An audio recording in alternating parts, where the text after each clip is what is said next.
আমাদেরকে শয়তান একটা প্রবোধ দেয়।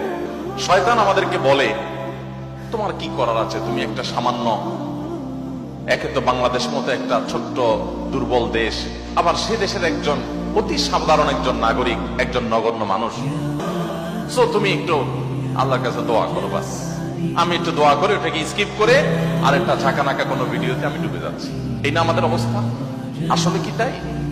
আল্লাহ জিজ্ঞাসা করবেন, তোমার হাতে একটা ইহুদি পণ্য তোমার বাসায়, তোমার টয়লেটে, তোমার বেডরুমে, তোমার প্রত্যেকটা জায়গা, কখনো সাবানের নামে, কখনো শ্যাম্পুর নামে, কখনো লোশনের নামে, কখনো চকলেটের নামে, কখনো ড্রিঙ্কস এর নামে, কখনো রেস্টুরেন্টের ফাস্টফুডের নামে, তোমার বাসার প্রতিটা কক্ষে কক্ষে, প্রতিটা টয়লেটে তাদের পণ্যগুলো শোভা পেয়েছে।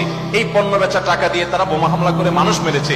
তুমি শুধুমাত্র তাদের প্রতি সিম্পেথি দেখাতে পারতে, সেটা তো দূরের কথা, উল্টো বরং তুমি সেই বোমা হামলার সঙ্গে জড়িত। তুমি জেনে হোক আর না জেনে হোক, তুমি বুঝে হোক আর না বুঝে হোক, তুমি কিন্তু সেই বোমা হামলার সাথে জড়িত। প্রতিদিন তুমি চাঁদা দিচ্ছ ফিলিস্তিনের মানুষকে হত্যা করবার জন্য। আল্লাহ এই কথা বলবেন? এই কথা বলার যথেষ্ট সুযোগ আছে? প্রতিদিন আপনি চাঁদা দিচ্ছেন। আমি একটা পেস্ট কিনতেছি না, আমি একটা বোমা হামলার জন্য টাকা ইনভেস্ট করছি বা চাঁদা দিচ্ছি।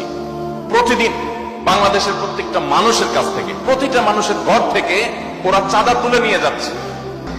আপনি দেখছেন, আপনি পেপসি বা কোকা কোলা বা সফট ড্রিঙ্কস এদের যেগুলো আছে সেগুলো আপনি ডকডক করে গিলছেন। আমি দেখছি সেগুলা লাল কালারের ওই পেপসি না, এগুলো হলো ফিলিস্তিনের মানুষের রক্ত।